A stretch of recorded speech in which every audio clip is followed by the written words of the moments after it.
You saw John Wick, and I brought the purple light outside to investigate your butts with. So Why that's would it what be we're purple, doing. though? I don't know. It looks like a party wagon. It does look like we're in the fun V. You all come join us, and when you're done with the humdrum V, we'll be the fun V. I forgot to take my kids' car seats out, so the hookers are gonna have to sit in car seats. I knew the action was gonna be there. I knew all the gun fu and the fun shit was gonna be there, but I was worried that the story wouldn't matter as much because he went through so much shit in the first film, and it's a vengeance story. And once you tell that story, it's been told.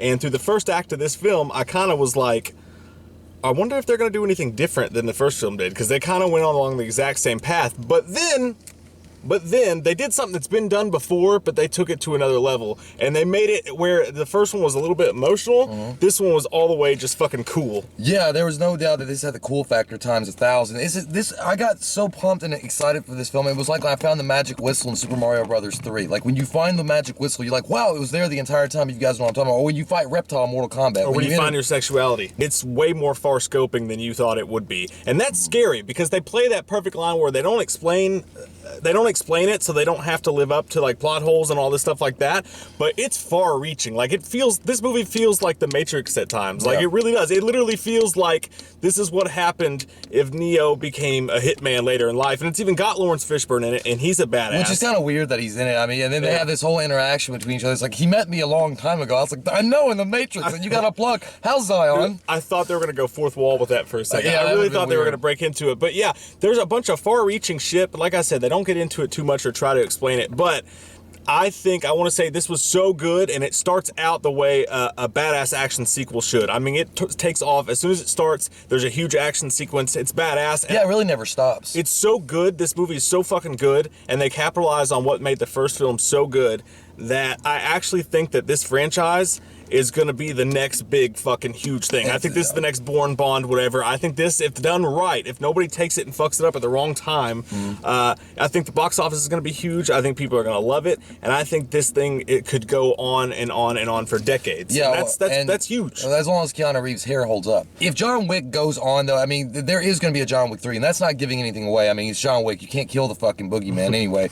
But there will be a John Wick 3, and I don't know how they're going to keep getting better. I mean, this one set itself up. It was like, I'm not gonna say, I mean, it's not as good as Skyfall, but you know how Skyfall was when you went and seen like, not Quantum of Solace, but Casino Royale, which is still one of my favorite, but then you see Skyfall, and you're like, wow, that was fucking badass, and you see Spectre, and you're like, well, it's not as good as Skyfall. That's what I feel like John Wick 3 would be like. I mean, we all knew after the first John Wick 1 that there was this underground secret organization of all these hitmen, that they had codes and shit. You don't break them fucking codes, and they give you those little Pirate of the Caribbean coins, and you better be assured that you're gonna hold up to a contract. It's like bathroom rules. You don't talk to another man when he's pooping or holding his dick. And don't tap your foot. We knew that was going on, but they actually explored that more in this one. And then in the third one, when they get to the third one, you guys will see when you see this movie, it's really gonna go somewhere, I mean, huge. So the way that it ends off actually made me laugh, though. It's one of those movies that, like, they were like, okay, we went a little further scope with it, but whoever takes it over, y'all better have a fucking plan of action, because you're gonna have to do some crazy shit to top this. I don't even think the director was gonna come back anyway, so he made it hard. He's like,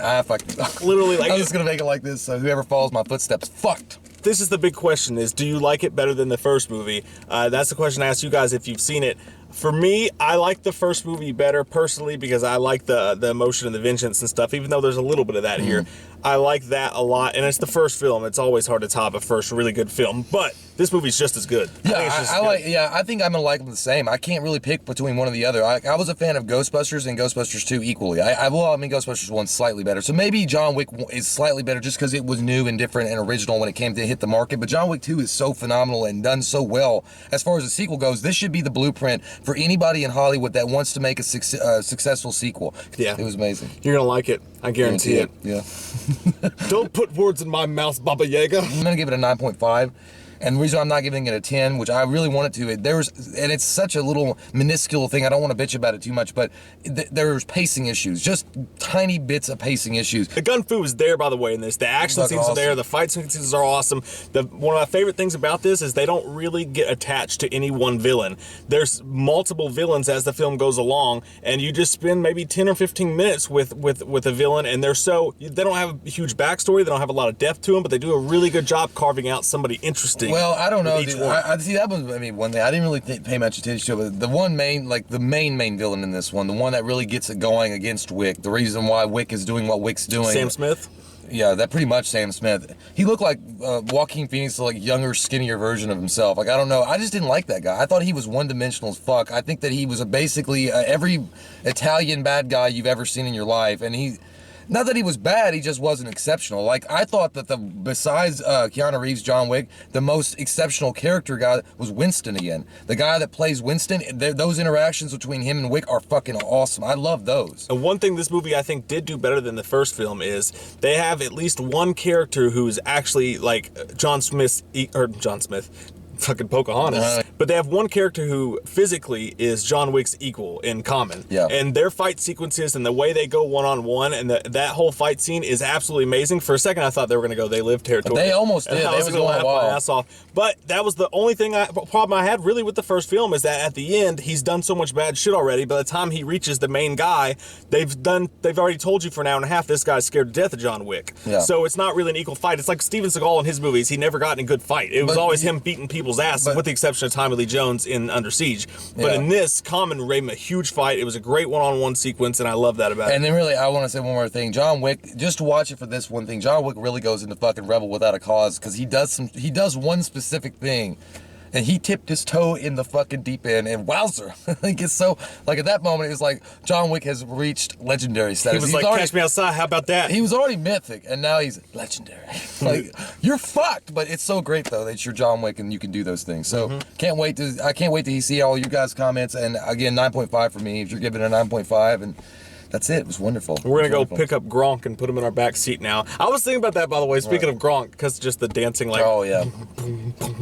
That's what it looks like should be happening. I was thinking about that when they were talking about John Wick. It sounded like they were talking about... He's basically the Tom Brady version of a hitman. That's what he is. They're like, his ultimate willpower could not be stopped.